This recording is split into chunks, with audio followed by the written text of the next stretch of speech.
예수님께서 부활하셔서 이제 그 제자들이 둘이서 그 엠마오로 가는데 같이 걸어갑니다. 그러면서 이야기를 하는데 이 두 사람은 예수님을 알아보지 못합니다. 예수님을 알고는 있었지만 같이 동행하는 사람이 예수님인 것을 알지 못하고 그 후반에 가면 이런 얘기를 합니다. 그가 말할 때 우리의 가슴이 뜨겁지 않았느냐라는 얘기를 하는 거죠. 가슴이 뜨겁고 뭉클하고 감동이 오는데 같이 동행했던 그 여행자가 예수님인 것을 알지 못하고 이야기하며 길을 가다가 그 한 소절을 이야기하는데 그 한 소절이 뭐냐면 너희들은 왜 모세와 선지자들이 한 말을 더디 믿느냐 이렇게 얘기하는 거죠. 그래서 미련하다는 얘기는 영적으로 미련하다는 겁니다. 세상적인 지식과 학식은 높은데 하나님의 나라를 볼 수 있고 말씀을 볼 수 있는 영적인 눈이 지능 지수가 낮은 거예요. 우리 이걸 영적 지수라고 하죠. SQ라고 그러죠. IQ는 이제 어떤 지적 능력을 평가한다면 SQ는 이 S는 스피리추얼입니다. 영적 지수라고 해요. 이 영적 지수가 높은 사람과 낮은 사람이 신앙 공동체 안에 같이 있습니다. 지금 이 두 사람이 예수님의 이야기를 듣는데 예수님의 그 말씀을 잘 못 알아듣고 있는 거예요. 아니 왜 메시아가 십자가에 못 박혀 돌아가셨을까? 이건 아니잖아. 하나님의 아들이 그러면 안 되는 거 아니야? 메시아는 그런 메시아가 아니잖아. 이렇게 얘기했을 가능성이 굉장히 높습니다. 그랬는데 동행했던 그 나그네였던 그 예수님께서 이렇게 말씀하시는 거죠. 모든 것을 마음에 더디 믿는 자들이여 그리스도가 이런 고난을 받고 자기의 영광에 들어가야 할 것이 아니냐라고 말씀하는 거죠. 고난당하는 예수님을 이미 구약에서는 말씀을 하고 있었습니다.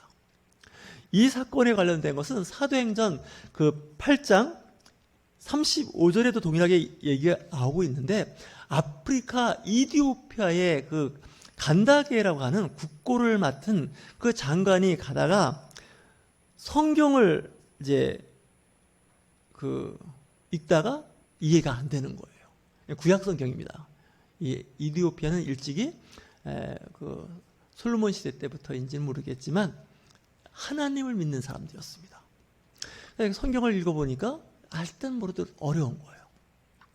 그때 성령님이 7 집사 중에 한 사람이었던 빌립 집사에게 임해서 그에게 가서 그 성경 구절을 풀어주라고 이야기를 하는 겁니다.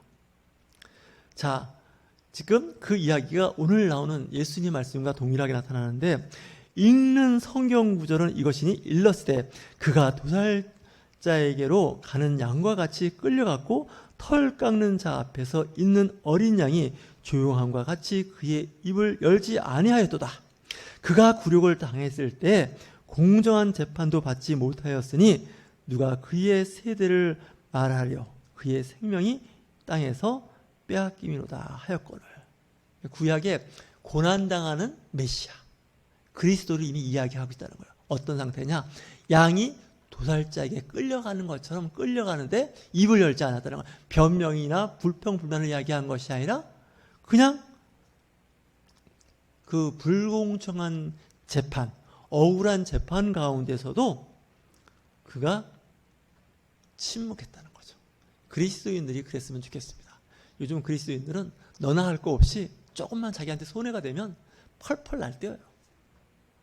소송하고 욕하고 이런 일들을 하는데 구약의 메시아에 대한 모습은 여러 모습으로 표현은 되고 있지만 특별히 도살장에 끌려가는 도살자에게 끌려가는 메시아를 이야기하고 있는 거죠.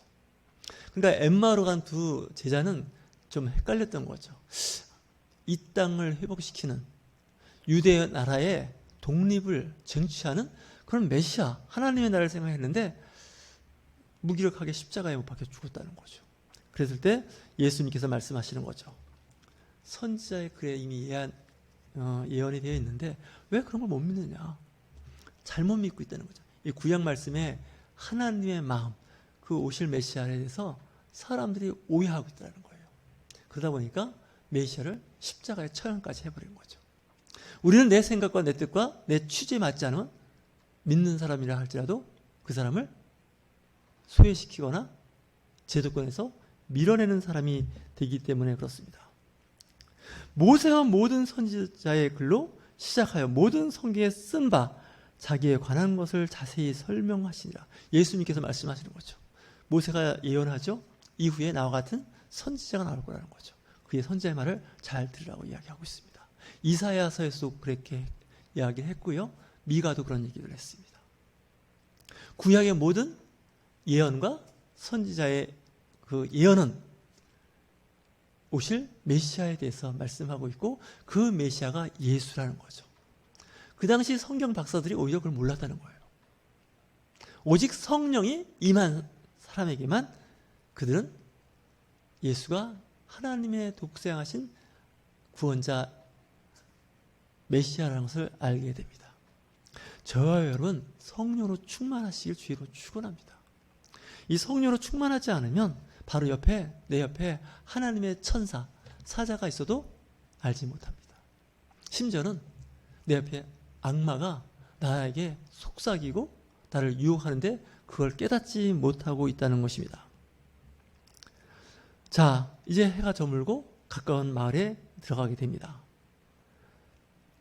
예수는 더 가려 하는 것 같이 하시니 더 같이 갔으면 좋겠다 하는데 그 두 사람이 예수를 강하게 이제 숙소로 이제 머물게 합니다. 그들이 강권하여 이르되 우리와 함께 유하사이다. 때가 저물어가고 날이 이미 기울었나이다 하니 이에 그들과 함께 유하러 들어가시라. 예수님 더 가고 싶었는데 두 제자가 이끄니까 이제 요즘 말하는 호텔로 들어간 거죠. 자, 그러니까 이제 저녁 식사를 해야 될 거라는 생각을 해봤습니다. 식사를 하는데 식사 기도를 하시는 거예요. 우리 식사 기도 하지 않습니까? 근데 식사 기도를 하는데 축사를 하시는 거예요. 그 축사하실 때 딱 그 모습이 뭐예요? 예수님이에요. 부활하신 예수님이에요. 이 두 제자가 둘이서 이야기할 때는 한 여행자로서 같이 서로 이렇게 3일 전에 예루살렘에서 있었던 일들을 이야기하고 갈 때는 하나의 그냥 그 시대에 한 동행했던 나그네, 동행자로 생각을 했는데 축사할 때 모습을 보니까 그분이 곧 예수님인 거죠. 그들의 눈이 밝아져 그인 줄 알아보더니 여기가 중요한 거예요. 저분이야말로 이 시대에 거룩하고 경건한 하나님의 일을 하는 사람이구나. 이것을 알게 된 거죠. 그 순간 예수님은 그 자리에 없어지는 거예요. 참 이게 이해하기 참 어렵습니다. 순식간에 나타났다가 순식간에 없어지는 거예요. 이 부활의 몸체가 조금 달라 보이는 느낌이죠. 이 두 사람은 거기서 서로 이야기를 합니다. 서로 말하되 서로 얼굴 쳐다보면서 말하는 거죠. 갑자기 없어졌잖아. 그럼 그 같이 동행해서 걸었던 그분이 예수님인데 그분의 얘기를 들을 때 우리가 감동이 오지 않았어? 그래서 여기 32절에 얘기를 합니다. 우리에게 성경을 풀어주실 때 우리 속에서 마음이 뜨겁지 아니하더냐. 그러니까 말씀을 볼 때 가슴이 뜨거워야 돼. 느낌이 오는 거죠. 이 사람이 거기서 머무르는 게 아니라 바로 돌아가서 엠마오로 가던 그 길에서 예루살렘으로 다시 돌아갑니다. 예루살렘에 돌아가서 제자들이 있는 곳에 가서 내가 예수님을 만났다는 거예요. 왜냐? 축사할 때 우리의 눈이 둘이가 동시에 띄어진 거예요. 한 사람만 띄어진 게 아니라 두 사람의 눈이 띄어지는데 예수님인 거예요. 와, 부활하신 예수님을 내가 만났다. 무덤에 계신 분이 아니라 이미 우리와 같이 동행하더라는 거죠. 임마누엘이 히브리어로 어떤 뜻일까요? 나와 함께 하시는 하나님이에요.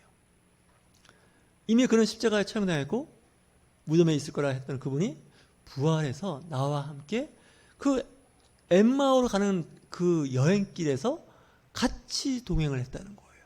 근데 그들은 그때는 몰랐는 거죠.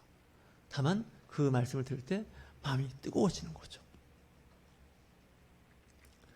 그 11제자가 있는 그들에게 함께 모여서 말하기를 주께서 과연 살아나시고 시몬에게 보이셨다 하는지라. 두 사람도 길에서 된 일과 예수께서 떡을 떼심으로 자기들에게 알려지신 것을 말하였더라. 시몬도 베드로죠. 시몬 베드로 무덤에서 예수님의 부활을 자기도 목격했고 두 사람도 길에서 예수님을 만난 거죠. 부활하신 이후에 예수님의 모습은 여기저기서 순간순간 나타나는 거죠.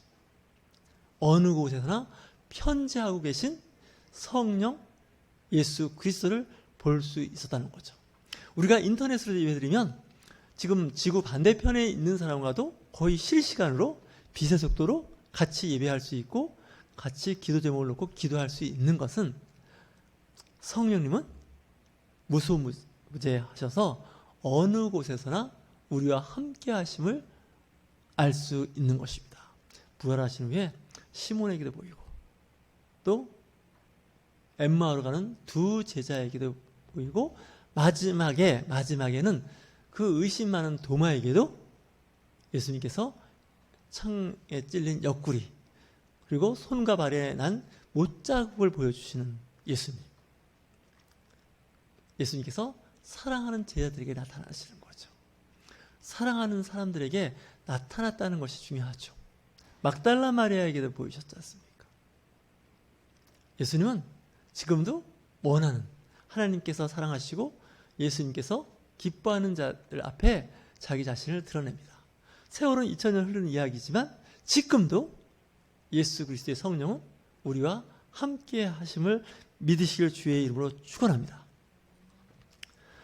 왜 그렇게 말씀하실까요? 예수님은 영이시기 때문에 그렇습니다. 육체의 몸으로도 오셨고 또한 영의 몸, 성령으로 오셨기 때문에 그렇습니다. 동정녀 마리아에게 성령으로 잉태했다는 그 말씀, 그가 요단강에서 침례 요한에게 세례를 받을 때 비둘기 같은 성령이 그에게 임하는 것. 자, 누가복음 24장에 보면 이와 같은 비슷한 말씀을 하시는데 44절 제가 말씀을 읽겠습니다. 또 이르시되 내가 너희와 함께 있을 때 너에게 말한 바 곧 모세의 율법과 선지자의 글과 시편에 나를 가르쳐 기록되는 모든 것이 이루어져야 하리라 한 말이 이것이라 하시고 이에 그들의 마음을 열어 성경을 깨닫게 하시고, 마음이 열리지 않으면 성경을 깨닫지 못합니다. 성경을 여러 번 읽어도 깨닫지 못한다는 거죠. 다시 얘기해서 예수님께서 그들의 마음을 열어서 성경을 깨닫게 했다는 거죠. 그러면서 46절에 보면 똑같은 말씀을 하십니다. 그리스도가 고난을 받고 제3일에 죽은 자 가운데서 살아날 것과 또 그의 이름으로 죄의 사함을 받게 하는 회개가 예루살렘에서 시작하여 모든 족속에게 전파될 것이 기록되었으니 라고 되어 있습니다.